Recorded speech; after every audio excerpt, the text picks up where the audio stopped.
Alhamdulillahirrahmanirrahim. Wassalatu ala asrofil anbiya'i wal mursalin wa ala alihi wa sahbihi ajma'in, amma ba'du.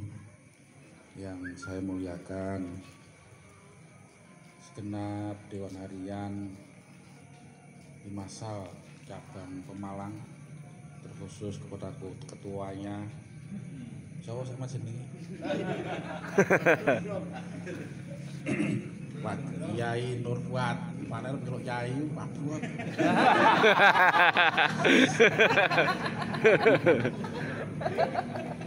Saya dengan Kiai Fuad ini, Pak Fuad ini, itu didekatkan oleh sepak bola.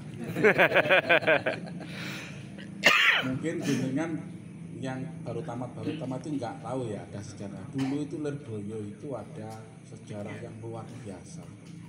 Jadi ada, kalau di Eropa itu ada apa? Euro.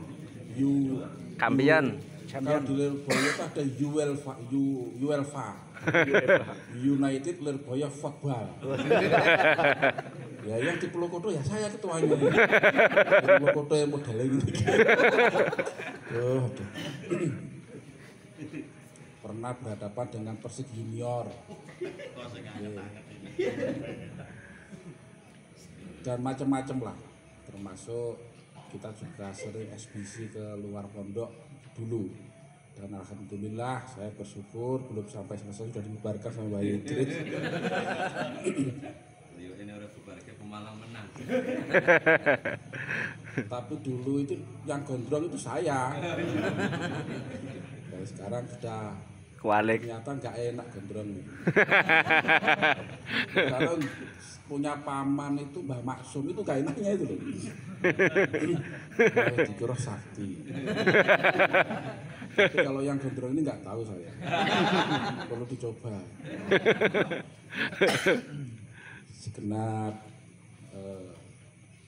pengurus wilayah Ittihadul Mubalighin, terkhusus kepada Kiai Fakih Muqaddam bin Abdul Hasan Pak Abud serta Dewan Hariannya, pengurus cabang Ittihadul Mubalighin Brebes, Tegal, Pekalongan, Batang ya, yang saya muliakan. Tidak lupa terhadap Sahibul Bait yang juga sekaligus Ketua Ittihadul Mubalighin Pemalang,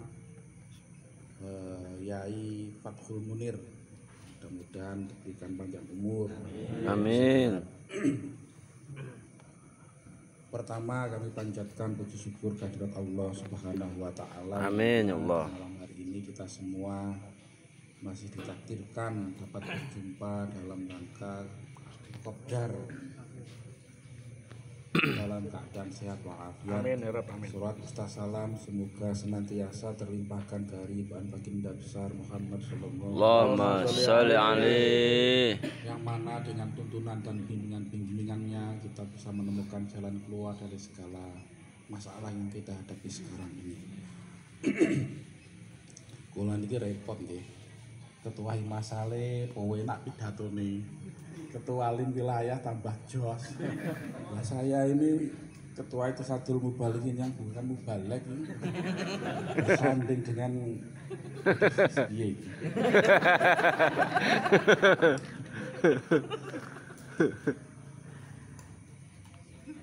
Saya akan memulai pembicaraan pada malam hari ini dengan menyampaikan kabar-kabar tentang pondok pesantren. Alhamdulillah, meskipun dalam musim pandemi corona yang semakin merajalela ini, pondok pesantren Lirboyo masih berjalan dengan baik. Amin. Mudah-mudahan terus seperti ini sampai ila yaumil qiyamah. Amin ya Allah. Karena saya masih ingat Lirboyo itu membuka pondok pesantren awal tahun kemarin, termasuk yang paling pertama dibanding pondok-pondok yang lain. Itu tidak lain, para mbah-yai di Lirboyo itu tidak menginginkan santri itu ketinggalan pendidikannya. Jadi semua itu kembali kepada kemaslahatan santri-santri. Lalu beliau mengutus kami yang muda-muda itu, termasuk Kianto dan sebagainya untuk merumuskan bagaimana memulai membuka pondok pesantren dan alhamdulillah di Lirboyo ini memang agak berbeda ya rasanya dengan pondok-pondok besar yang lain.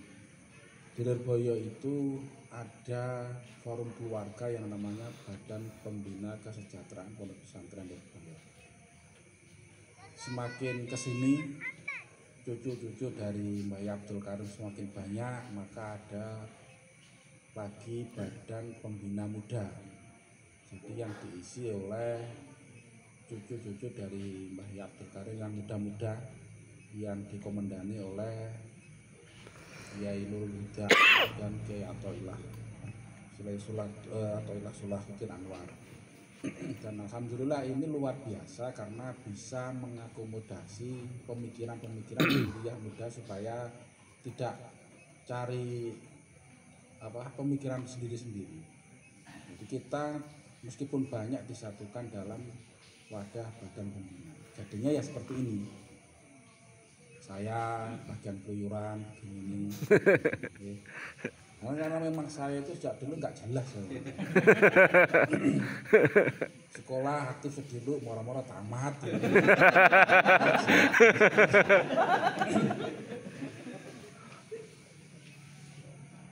Begitu pula waktu di pondok saya juga nggak jelas. Kalau saya dulu ya di Lirboyo itu pertama nongkrong itu di kamar-kamar Mars, mulai menempati kumpul santri. Setelah itu pindah ke kamar Madura depannya Magelang. Setelah itu pindah lagi ke Mars atas kumpul dengan anak Malang. Terus pindah lagi ke kamar D, kamar Malang. Gitu. Setelah itu pindah lagi ke Pondok Lama. Terus pindah lagi ke pindah-pindah. Jadi di mana-mana itu banyak ketemu temen dan di yang paling gak enak itu saya itu jadi ketua Ittihatul Mubalikin sekaligus jadi kasih keamanan. Saya udah ini. Saya itu sering dulu safari Ramadan itu belum wajib. Itu saya sering kalau akhir tahun itu nyari-nyari relawan untuk bisa diajak safari Ramadan. Setelah diajak banyak yang setuju, berapa hari kemudian saya razia. Akhirnya banyak yang nggak jadi setuju. Repotnya seperti itu. Itu sering kali seperti itu. Sampai saya itu bingung. Tapi alhamdulillah saya sangat terkesan dengan perintah Mbak Idris karena jadi keamanan itu yang nunjuk Mbak Idris. Itu saya kemana-mana itu, saya pernah Kalimantan Barat itu tiba-tiba didekati teman cak kula sing jalan gundul nih. Di mana-mana itu. Nggak tahu kalau ini dulu untungnya senior ya. Kalau nggak senior tak deket neng Serambi.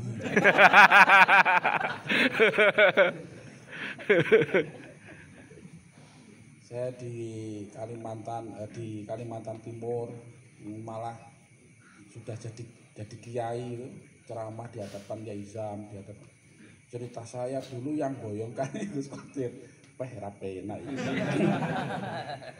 Tapi semua itu menjadi keakraban karena kita sama-sama tahu akhirnya bahwa semua ini adalah wujud hikmah kita kepada para masyayikh di Lirboyo sana. Jadi bukan jenengan tok saya pengen oleh barokah Mbah Sepuh niku lho nggih. Pengen pol nggih asal barokah Mbah Sepuh. Sebagaimana rumiyin Mbak Idris niku nek mboten plintu nate ndawuhaken ketika kathah alumni sowan niku nyeritakaken cek pingine angsal barokah saking Mbah Sepuh. Jenengan niku dos pundi kula niku nggih pengin nggih asal barokahipun Mbah Sepuh dados kita kumpul-kumpul niki nggih diniati sedaya hikmah tengene. Amin. Dan alhamdulillah sampai hari ini Pondok Pesantren Lirboyo menurut grafik terbaru santri semuanya tertulis 33.700 santri. Masya Allah.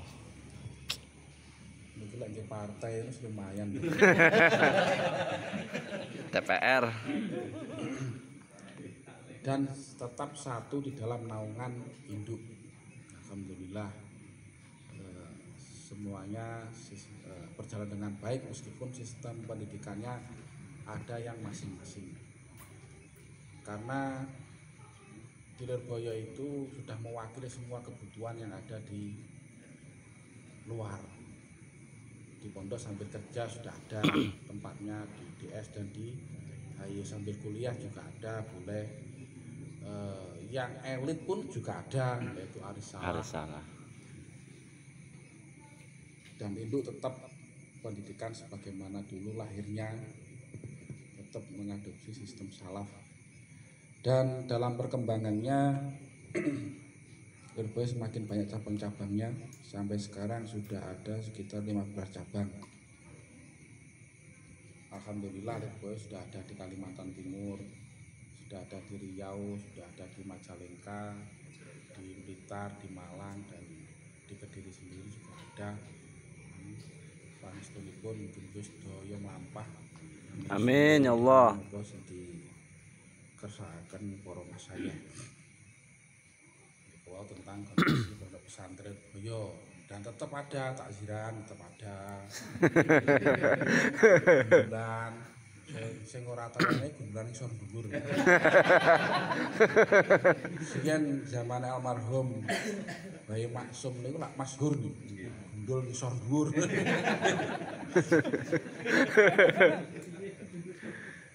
Saniki gundul dhuwur tok.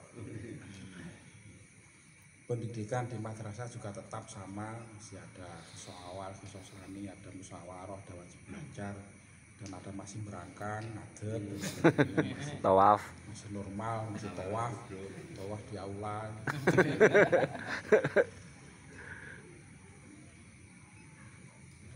Dan akhirnya di tahun 2003 lahir lembaga Ittihadul Mubalighin.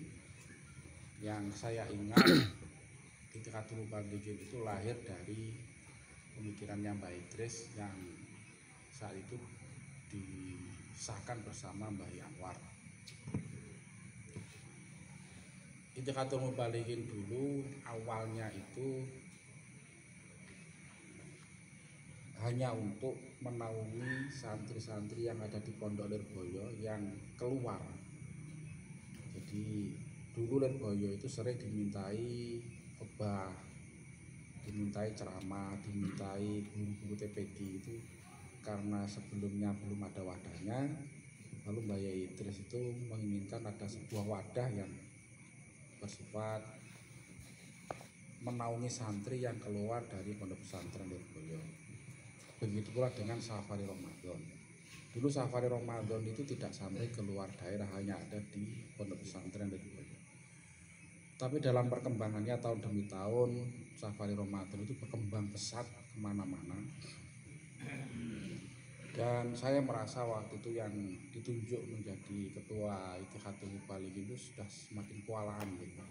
Karena memantau dari jauh itu ternyata juga sangat sulit. Apalagi sampai sambangan-sambangan. Saya dulu sambangan itu nggak pakai mobil, numpak bis. Jadi dari pondok nanti turun ke Solo Tiga Ungaran. Dulu itu satu-satunya himasal yang mau ngantar safari itu masih Solo Tiga Ungaran. Diantarkan ke titik-titik, setelah itu ke Kendal, dijemput sama ketua safarinya, diantarkan pakai sepeda motor keliling-keliling ke titik-titik. Seterusnya sampai paling ekstrim itu Pekalongan. Pekalongan ini senengannya golek lembah-lembah. Sampai pesertanya sendiri saya tanya, sama lu ngerti nggak lek Pekalongan ini yo eneng koyo ngene iki. Mboten ngertos lho. Ternyata wonten nggon sing koyo ngeten iki. Lek gaya batian-batian itu jene lek ronggone ya. Akhirnya sampai ke daerah Lampung. Nah, lama-lama ini nggak efektif karena secara fisik saya sudah mulai terasa sangat berat. Akhirnya kuat nyewa mobil. Ceritanya gitu. Dulu rental sama mulai sama Cak Zulfa itu rental. Terus mulai dikumpulkan, enggak per titik. Dulu waktu di Pekalongan itu saya per titik diantarkan jumping sampai ke Jegur Kali. Kalau gitu. Wis karo-karuan. Akhir-akhir ini sudah semakin maju dan saya pernah dalam, jadi saya itu kalau bulan Syawal itu kan Suwan Idris. Nah, Suwan itu saya pakai ajang untuk menyampaikan tugas-tugas saya. Lalu setelah saya bercerita tentang daerah-daerah yang mengadakan safar Ramadan, lalu saya bertanya perlu apa tidak dibentuk Itikadul Mubalikin sebagaimana Lirboyo membentuk Himasal. Akhirnya Mbak Ye dawuh, oh iya Tir, gak apa-apa. Dan yang saya ingat sampai sekarang itu setelah diskusi lama-lama Mbak itu diem. Tiba-tiba dawuh, oh iya wis Tir, lek ngono lek LIM iku dibentuk sebagai wadah alumni muda, ojo sampai gak berfungsi. Itu loh yang saya ingat itu seperti itu. Dan itu terus menjadi PR saya sampai saya itu belum bisa menemukan jalan keluarnya. Bagaimana LIM ini bisa berjalan sesuai dengan apa yang dilakukan Pak. Dan alhamdulillah dimulai dari Jawa Tengah ini LIM wilayah dibentuk untuk menggerakkan mesin Itikadul Mubalikin yang ada di cabang-cabang. Saya harapkan jenengan yang ada di sini ya minimal ayo kita mencontoh semangat yang Mbak Yedre, semangat Mbak Yanwar, semangat yang Mbak Aziz. Mungkin tidak banyak yang tahu ya, sebenarnya seperti Mbak Anwar. Mbak Anwar itu sudah sepuh sekarang ini, kalau tidak keluar Jawa itu masih semangat. Saya masih ingat dulu dengan Mbak Idris di Lampung ini. Mbak Anwar, kalau Mbak Idris waktu langsung ke Lampung di lokasi acara. Tapi kalau Mbak Anwar tidak. Mbak Anwar itu transitnya di Sumatera Selatan. Mau ke Lampung itu perjalanannya mungkin masih 16 jam. Kalau dulu terus. Tapi karena Mbak Anwar itu banyak yang karena alumni mendengar ada Mbak Anwar, hampir semua di rute perjalanannya itu ngampir-ngampirnya. Nyuwun barokah doanya. Dan itu sampai akhirnya itu berhari-hari. Terus akhirnya sampai tiba di. Begitu pula dengan Mbak Yai Aziz. Saya itu pernah turba di luar Jawa mendampingi beliau itu 1 minggu full perjalanan tanpa henti. Menginap semalam, besoknya terus, menginap terus. Dan yang menurut saya itu terkenang itu ketika terakhir di Lampung. Setelah itu perjalanan ke Oku itu sekitar 8 jam. Di Oku itu dihampirkan ke alumni, terus istirahat. Ternyata ya alumninya itu nggak pengertian, mestinya ya ini baik saya diminta untuk istirahat, tapi tidak jagongi, tak guyon. Nah itu kan supel, ya diladeni saja. Setelah itu ke acara. Ternyata dari transit ke acara itu jauh dan jalannya ngetril sana akhirnya ceramah, alumni itu juga masih minta pertemuan lagi. Akhirnya diladeni. Nah, setelah itu selesai langsung ke kota Palembang, karena pesawatnya itu nanti lewat sana. Itu perjalanan 9 jam. Dan jalannya itu Masya Allah, saya itu ya di jok belakang itu. Kalau jalannya gini itu sampai ndaduk ke atas, padahal tidur itu mumbul sampai ndaduk dua itu berkali-kali. Terus iki bayar terus piye ya aku aja enom gitu. Saya lihat beliau nyampe perjalanan 9 jam itu nyampe tempat istirahat itu turun, saya nggak melihat ada aura capek atau apa. Saya tuh gini-gini, apa Agus mau itu bayar aja itu biasa. apalagi Mbak Idris itu kalau dengan Ittikhadul Mubalighин itu sudah nggak ada penghalang, meskipun beliau gerah tetap kalau tamu itu atas nama Ittikhadul Mubalighin tetap diterima. Termasuk saya itu pernah Pekalongan dulu waktu ngundang Mbak Idris, waktu pelantikan LIM itu ngundang Mbak Idris Pekalongan. Pagi Pak Rozi bersama rombongan sowan Mbak Idris, terus Mbak Idris dawuh, nggih tapi nggih Qadir jenengan bejani.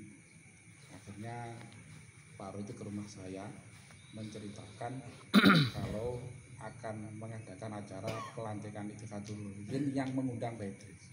Saya itu tahu Mbak Idris itu kondisi gerah waktu itu. Gua main di rumah saya itu ke Pak ngundang Mbak Idris. Nggih Cak, Mbak Idris kerso. Pak Rozi pulang, saya sowan. Saya tanya, Mbak Yai niki saestu to jenengan kerso teng Pekalongan itu 9 jam. Mbak Yai niku asale layar-layar malah nyatu semangat. Wis takdir, aku bocah nyang dia gelem lek enek Ittikhadul Mubalighin. Ya seperti itu Mbak Idris itu. Dan di Lampung itu di terakhir Mbak Idris tindak jauh itu yang di Lampung. Itu sudah keadaan kesehatannya itu sudah tinggal 50%, itu masih berangkat. Saya tahu ketika pulangnya itu sudah nggak bisa apa-apa Mbak Idris. Sampai saya itu lapor ke Pak Morla sampai nangis. Nah, saya itu nggak tahu pokoknya Mbak Idris itu. Tahunya ketika pulang itu masih girohnya untuk mendukung, mensupport Ittikhadul Mubalighin masih kuat. Makanya saya itu selama masih bisa bergerak ya saya tetap akan semangat di Ittikhadul Mubalighin. Itu tentang Ittikhadul Mubalighin. Dan alhamdulillah sekarang Ittikhadul Mubalighin ini sudah hampir di mana ada Himasal, di situ ada Ittikhadul Mubalighin. Ya seperti yang disampaikan oleh Fakih tadi bahwa sama antara Ittikhadul Mubalighin dengan Himasal itu sama. Motivasi terbentuknya itu juga semangatnya sama untuk memperkuat ukhuwah alumni, antara alumni dengan masyayikh, antara alumni dengan santri, untuk menjaga kelestarian ahli sunnah wal jamaah an-nahdliyah. Sehingga penting Himasal itu ngerti posisinya dan Elim juga ngerti posisinya, sehingga ketika jalan seiring sejalan itu nggak ada cemburu-cemburuan. Di Pemalang ini ketua Limir satu lighting dengan ketua Himasalnya, ini tidak boleh cemburu-cemburuan. Meril.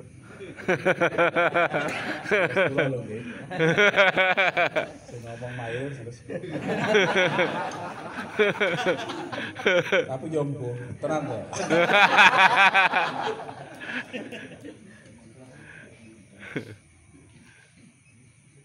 Begitu pula di daerah-daerah yang lain. Harusnya secara keorganisasian, biar supaya lebih terang, saya sampaikan lagi bahwa di dalam NU Ittikhadul Mubalighin ini adalah ansornya. Jadi ansor ini biarkan mempunyai keleluasan bergerak mengatur keorganisasiannya masing-masing. Yang Himasal itu ngawasi saja. Tetap setiap bergerak niku sowan nyuwun pangestu ke Himasal, tapi tidak boleh Himasal larang-larang, tidak boleh. Meskipun sampean nggak paham wis beni. Karena apa? Karena LIM ini langsung nanti di bawah pengawasan Ittikhadul Mubalighin usaha. Kalau nggih nyuwun sewu teng Fakih niku nyuwun sewu. Nggih mengke kula tegur lah ya Fakih ngalor ngidul. Ngoten nggih. Sami kula nek nggih kalau ngidul nggih monggo dikritik. Karena pentingnya kebersamaan di dalam memperjuangkan ahli sunnah an-nahdliyah ini kita lihat saja tantangan sekarang itu seperti apa. Saya beberapa kali bertemu dengan orang-orang yang ahli IT yang mencermati perjalanan mulai kasus 212, kasus Jakarta itu kan luar biasanya. Agama digoreng sampai hancur lebur di situ. Lah, dia ini mengatakan di antara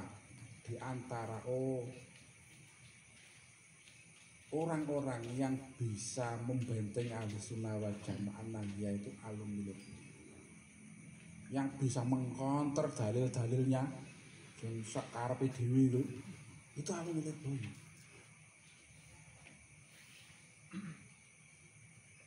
Kalau mahasiswa, kalau seperti HMI yang dulu waktu kekuatannya sampai bisa mengulang Orde Baru, itu nggak berdaya ketika agama sudah digoreng. Karena yang punya dalil dan bisa dalil ya dari pesantren-pesantren seperti Lirboyo ini. Maka pentingnya dan sampai hari ini kita bisa membuktikan bahwa Nahdlatul Ulama tetap berdiri di tengah seperti tujuan berdirinya dulu. Kita masih ingat kayak apa ya, dulu NU itu dibully karena dekat dengan Jokowi, seolah-olah kampret kacungnya pemerintah dan sebagainya. Tapi ketika ideologi kita digoyahkan melalui Goldes, kita juga melawan. Lirboyo juga memberikan pernyataan tegas menolak dan sebagainya. Dan ketika negara dalam keadaan bahaya juga kita Nahdlatul Ulama berdiri paling depan untuk menjaga dan seterusnya. Oleh karena itu saya harapkan begitu pula dengan antara Ittikhadul Mubalighin dengan Masal. Saya contohkan di pusat saja nih. Saya itu sama Gus Hato karena sering ketemunya sama Ki Hato.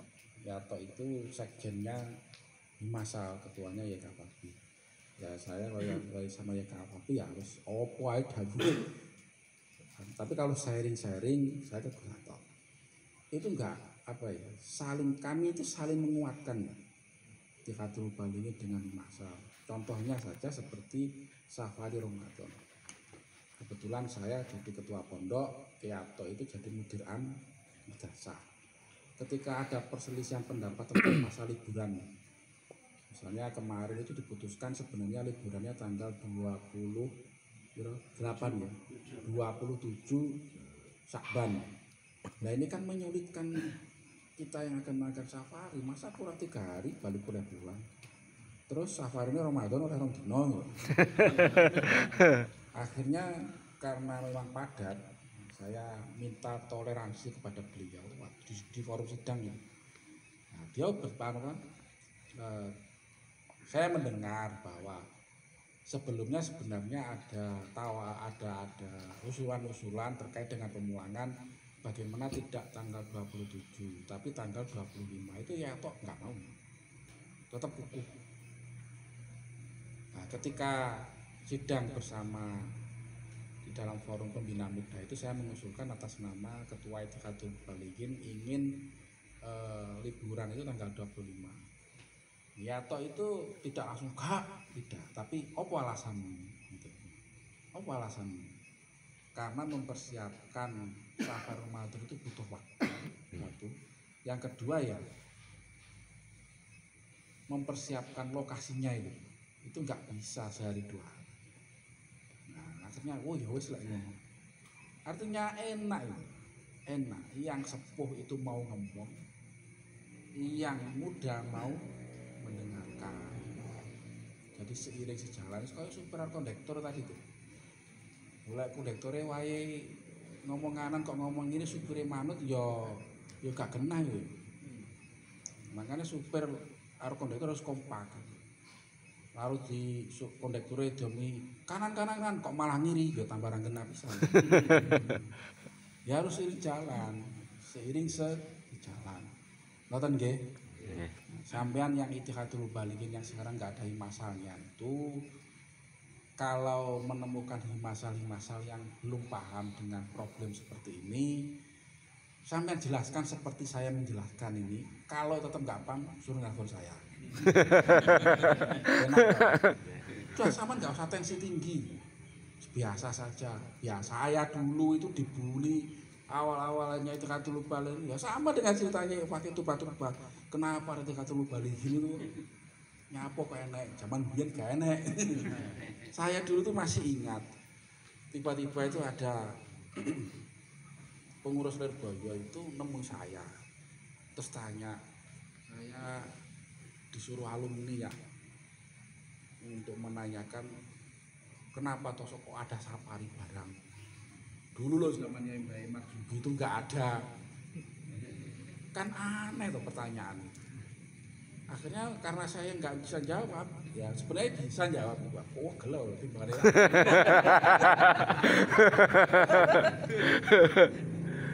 Akhirnya saya suan ke Mbak Idris waktu ngobrol enak itu, terus saya cerita kalau ada alumni yang bertanya seperti tadi. Langsung belajar, wih sopo dir-dir alumni ra genah. Iya mbiyen zamane Mbah Juki ora enek salafi ngene, tantangane beda. Gitu loh. Iki ra tau ngopi. Jadi penting ngopi-ngopi seperti ini, itu penting. Minimal kita tahu perkembangan situasi yang dari pusat itu apa, arahan-arahan dari pusat itu apa, juga mendiskusikan tentang problem di daerah kita masing-masing. Seperti yang sampaikan Ibu Wakil tadi, masalah koinisasi. Ya memang LIM dulu pertama-tama itu sangat tergantung oleh proposal. Oke, kalau di pusat ya. Di masal itu nggak pernah bantu kita finansial ya kalau di pusat itu. Karena memang saya nggak pernah sambat saya langsung membayai. Karena tahu saya itu loh, dulu itu masih nggak ngerti organisasi saya. Wong ya jujuk tamat ngono iki lho. Ketua masal, jadi ketua LIM. Jadi saya kalau ada kesulitan itu langsung kebayai. Dulu itu sama, kita itu sangat tergantung proposal. Kalau proposalnya itu keluar ya, kalau tidak itu jangan, masya Allah, wes karo-karuan dulu. Akhirnya saya menyampaikan ke Mbak Yai, saya punya ide buat koperasi. Sampai semua kalau Lirboyo di masih kan deh, depan Muhafadzah itu koperasi sembako itu miliknya LIM gitu. Untuk menghidupi perjalanan organisasinya LIM. Dan memang begitu, organisasi nggak ada pemasukannya ya laisal fulus alamatul mampus. Logika tanpa logistik nggak mungkin. Logika ngayal tok akhirnya. Suara turu.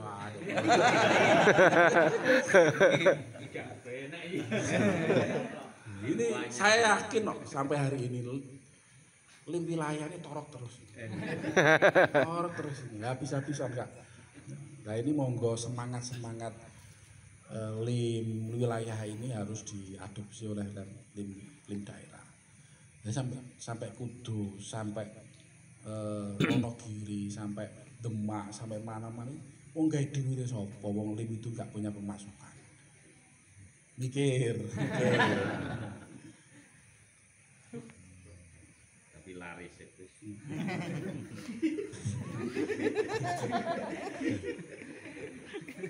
Yo sampean yo laris to. LIM tau duwe duit iki ora? Boten. Gawe proposal ya. Sing laris-laris iki dijaluki zakate. Kopiltu.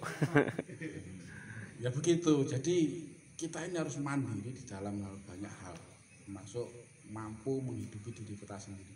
Di pusat itu akhirnya berawal dari koperasi itu jalan, dan sekarang koperasi itu diambil alih oleh pondok menjadi BUNP, Badan Usaha Milik Pondok.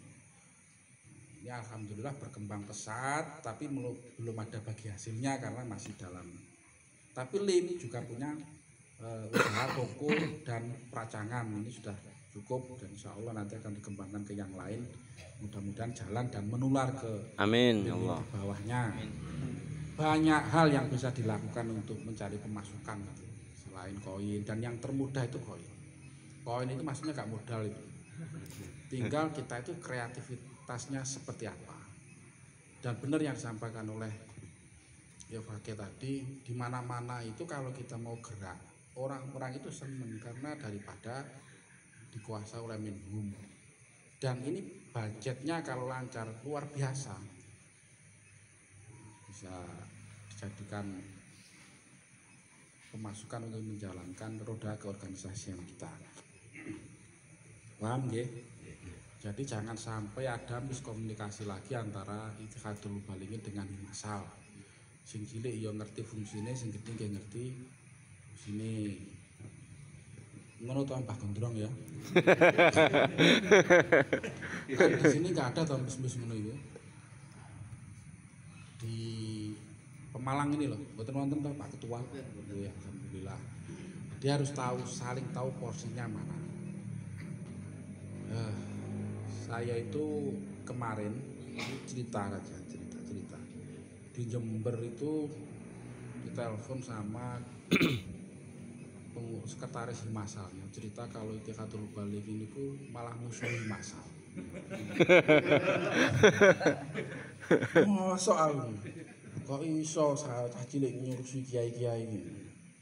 Akhirnya saya ke sana sama Cak Zulfa itu saya kumpulkan. Ternyata ada miskomunikasi. Ya, memang ya sebenarnya yang salah tetap LIM ya. Karena LIM di sana itu jalan tanpa mau menggandeng Himasal. Itu ada gap. LIM itu nggak mau diatur-atur Himasal. LIM itu nggak mau. Nah, di sana Himasalnya itu protektif. Jadi apa-apa harus lapor Himasal, apa-apa harus izin Himasal karena merasa Himasal itu yang nyangoni, padahal LIM nggak pernah disangoni di sana. Dan program-program LIM itu tidak pernah menyumbang ide, yang ada mengkritisi. Perasaannya LIM-nya itu seperti itu. Saya kumpulkan akhirnya, ketika tengah-tengah mengumpulkannya itu ketua Himasalnya datang. Lo kaget karena ketua Himasal sudah sepuh, sudah kayaknya jalan aja sudah sulit. Kok mriki to jenengan ya ini. Wong mboten napa-napa. Niku akhirnya saya kasih kesempatan matur itu. Ngeten nih. Kancane. Kula niku salah nopo. Repot. Ya masalah kok gitu kelim. Kula niku salah nopo. Kok jenengan nek wonten rutinan Himasal mboten nate moro. Waktu dilantik jenengan kok mboten dugi, kula salah nopo? Kula nyuwun ngapunten nek kula salah. Kula saya ini kan apa? Getem-getem ya. Apa getem-getem ya? Misalnya apa? Salting.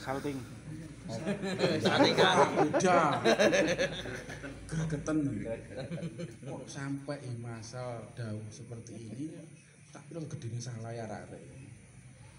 Ternyata setelah beliau matur banyak ganti LIM saya klarifikasi. Nah, ternyata memang salah apa ada ya itu tadi ada ego-egoan tadi itu terus dan salah mispersepsi. Perasaannya Himasal itu LIM itu bagian dari yang mengatur itu Himasal. Saya juga menjelaskan, saya uyai LIM ini badan otonomnya Himasal. Sekados seperti di NU, LIM itu ansornya, saya bilang.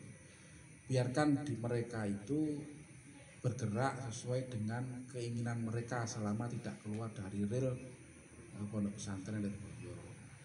Nah, karena meneng kan itu dia, oh nggih, ngoten nggih sampun.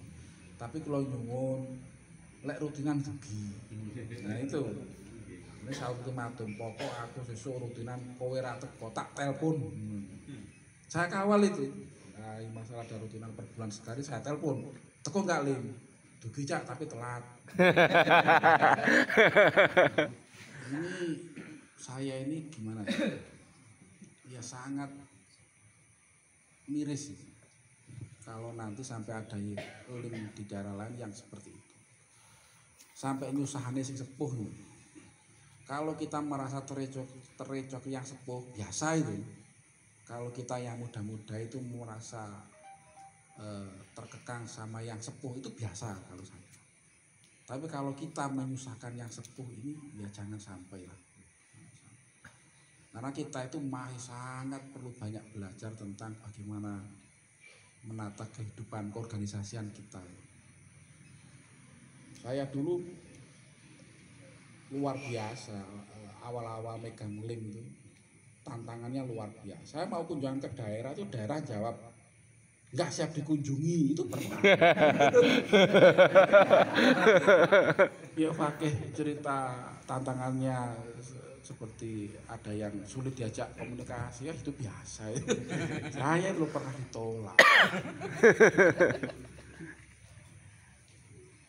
Ya tantangannya ini masih sangat banyak jadi ya Lim itu harus kuat, harus ukhuwahnya terus dijaga satu sama lain saling terbuka di dalam berdiskusi. Kesulitan di daerah masing-masingnya itu harus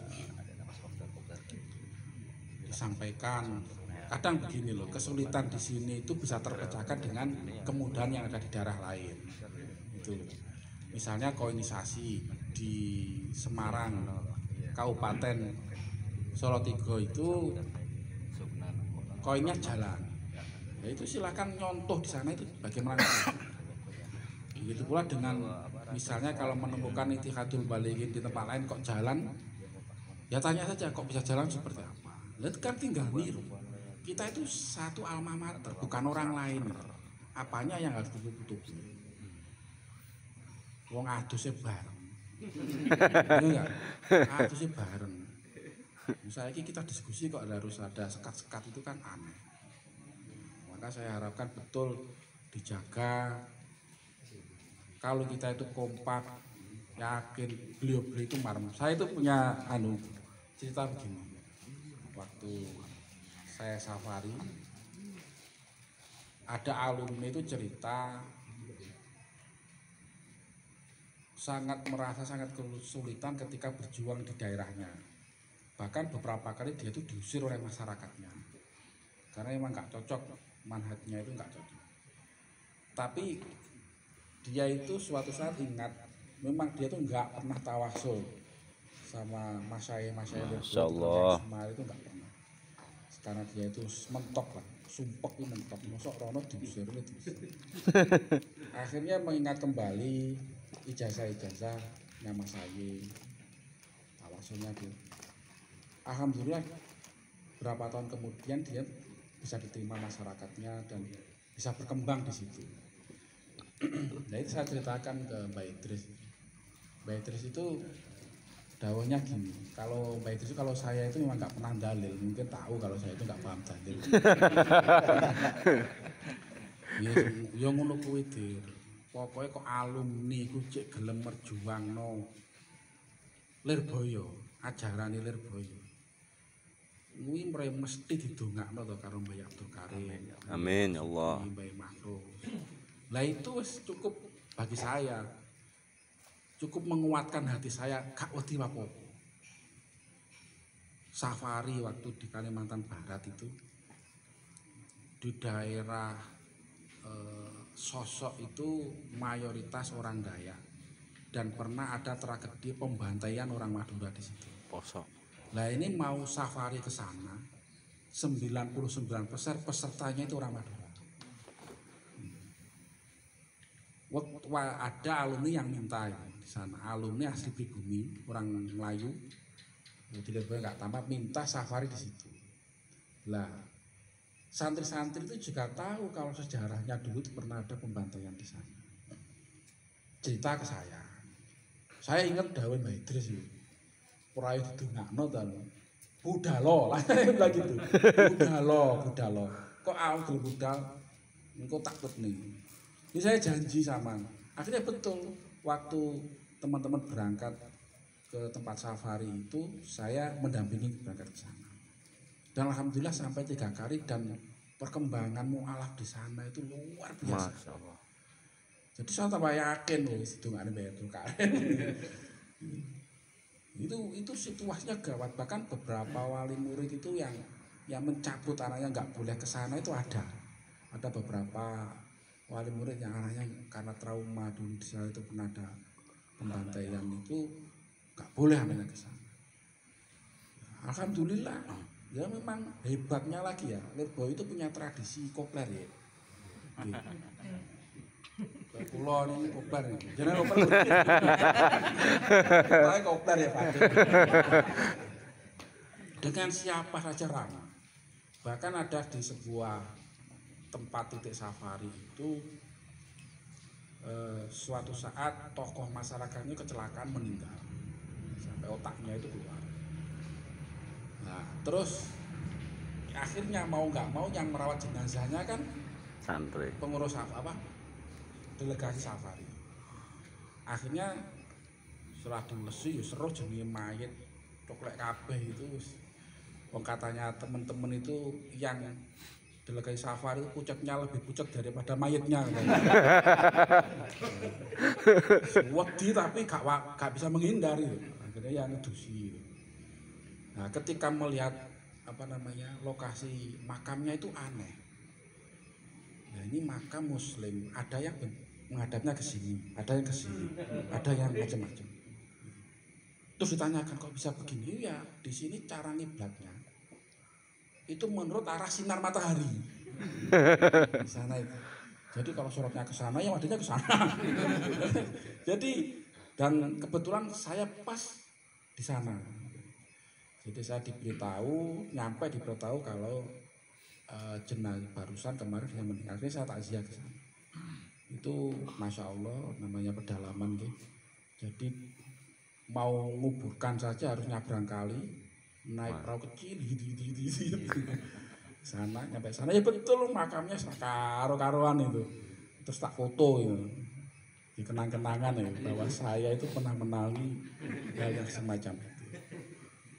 Nah, akhirnya makamnya itu ditaruh di paling ujung yang nanti dibuat percontohan kalau memakamkan Bu Sinar Matahari area kemana ya seperti ini, dikompas sama itu betulkan arah kiblatnya. Nah, ketika itu asli orang pribumi itu, pribumi pedalaman tapi muslim. Nah, cuman ya muslimnya muslim mu'alaf, masih banyak yang tato-tatoan di sana itu ternyata orang Dayak itu tato itu tradisi bukan gaya-gayaan itu enggak. Ketika pulang itu teman-teman itu ditangisi sama masyarakat pribumi. Padahal tahu ini orang Madura. Sejarahnya di sana pernah terjadi pembantaian orang Madura. Tangisi bagaimana hidup kami ini kalau nggak ada Pak Ustadz yang di sini. Masya Allah. Kalau sudah cocok seperti itu. Nah seperti itulah Lirboyo itu kalau kita tetap berkeyakinan berkhidmah kepada Lirboyo, pada para guru-guru kita, yakin guru kita itu juga mendoakan kita. Amin ya Allah. Makanya saya itu serapate minderan kayak itu kalau sana katanya santetnya gawat, nggak mikir kayak itu. Aku perhitungannya taruh Abdul Karim dan sebagainya itu. Tidak usah khawatir jenengan, tapi ya tetap wiritan itu jogo.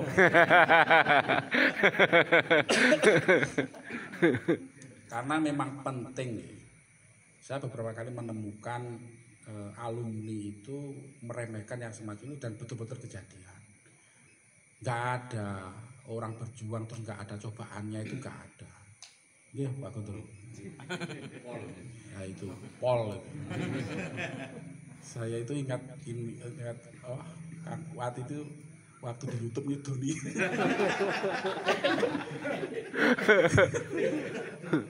Setelah Boyo itu nggak pernah ketemu saya tuh ya di YouTube ini kenapa tuh kok ngamuk terus guyu kira-kira kok guyu tempat guyu dibaik arepin gitu nih sing dipisui malah kena sing nyuteng.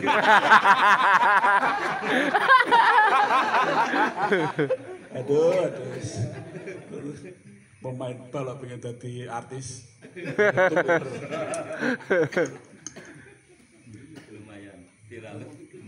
Ya viral. Dilarang naik lho.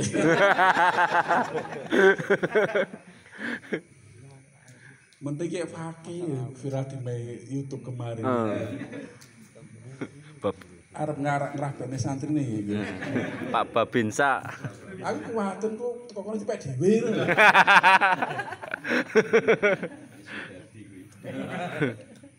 Ngoten nggih, terus panjenengan sedaya kalau sudah dipahami dan marilah kita betul-betul LIM ini kita jaga, dan yang paling terpenting tugas LIM ini adalah menjaga adik-adik kita yang setelah pulang dari pondok pesantren. Kalau ada yang baru tamat didekati, dirangkul, diajak diajak dikenalkan dengan bagaimana rutinitas membuat rutin pengajian di masyarakat dan sebagainya. Karena pondok dan madrasah ini sudah tidak kurang-kurang memberikan pendidikan dan pelatihan tentang kemasyarakatan. Sederhananya saja seperti safari Ramadan. Dulu Mbak Idris itu waktu ngomong ke saya itu begini, safari waktu saya masih awal, saya juara ingat. Mbak Idris itu cerita kalau safari Ramadan ini jadi media ben santri iku kenal masyarakat, ben kenal masyarakat, ya ben ngerti problematikane masyarakat. Karena realitas kehidupan di tengah-tengah masyarakat ya tidak jauh ya seperti yang ada di safari Ramadan itu. Toh kalaupun mereka pulang dan hidup di tengah-tengah masyarakat ya seperti itulah yang dihadapi. Biar tahu masjid keroyokan, ora patek dianggap, ora patek dihormati, nesu-nesu. Kan gitu kan Mbak Gondro. Ora kon ngimami tahlil padahal rumangsa luwih pinter boikot. Itu problem di masyarakat kan seperti itu. Belum lagi kalau kita ketemu dengan aliran-aliran yang aneh-aneh itu. Sehingga pengalaman-pengalaman seperti itu dijadikan bekal dia kalau dia pulang ke rumah. Begitu pula dengan hikmah 1 tahun. Hikmah 1 tahun itu luar biasa dipakai untuk menyempurnakan pengalaman safari Ramadan. Karena kebanyakan hikmah 1 tahun itu berada di pondok pesantren. Rata-rata kalau hikmah di pondok pesantren itu dia tidak hanya mengajar, tapi rata-rata juga jadi pengurus di pondok pesantren itu sendiri, entah jadi pengurus pondok atau pengurus madrasah. Nah ini kan luar biasa. Lah kalau pulang kok gak nyetrum karo dakwah, ini perlu disetrum ini. Nah, makanya kalau pulang ya ini tugasnya itu Ithatul Balik. Kalau ada santri pulang ya dirangkul, diajak. Yang mindset kita itu perlu dirubah. Jadi, saya sering menemui santri-santri baru itu kalau pulang pikirannya sugesik. Ngono gak Lim? Nggih. Ya, sugesik gue mau ke dakwah. Sampai tuh rasa sugesik ada dakwah. Jadi mindsetnya itu harus dirubah, Maksudnya gak percaya toh kalau dawe mbah-mbah biyen. Sampai nggak tahu saya ceritanya itu gimana kok sampai Mbak Makhrus itu sampai dawuhno openono agama keton kupingku lek ra semangan. Kan wis peng-pengan to. Wis wani jamin ngono kan wis ngene kok cek percaya lho awake dhewe. Saya dulu juga punya usaha tebu, bangkrut alhamdulillah. Tak syukuri betul itu.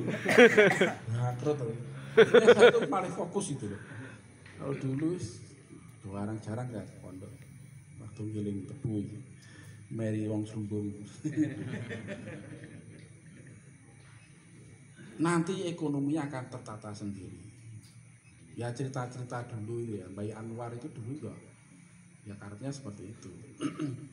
Pernah ngirim tebu sana, ngirim tebu ke sini, bahkan nyopir angkot kalau nggak ngerti angkot itu pernah yang luar di masa muda.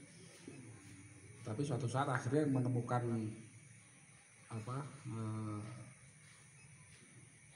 ngono kuwi koyo gak ada niat gitu. Ngruwet-ngruwet akhirnya terfokus ke ngajinya. Apa didhawuhi Mbah Makhrus apa bagaimana ya, akhirnya suruh ngaji saja. Akhirnya ngaji itu malah ya seperti sekarang itu. Begitu pula dengan Mbah Idris itu dulu pernah hampir jadi PNS, jadi guru itu. Mbah Idris itu dulu pernah jadi guru, ada gajinya. Nah, sampai Yai Marzuki itu dibilangi gak apa-apa jadi guru, gak apa-apa, guru formal itu. Tapi bayarnya cuma jiko. Akhirnya Mbah Idris ya ngulang ra lenggo, bayar seneng pondoke ngaji ya. Ngaji Idris ini. Dan akhirnya ya bisa seperti ini. Contoh-contoh seperti itu, dan itu guru-guru kita masa cek ragu gitu. Ya.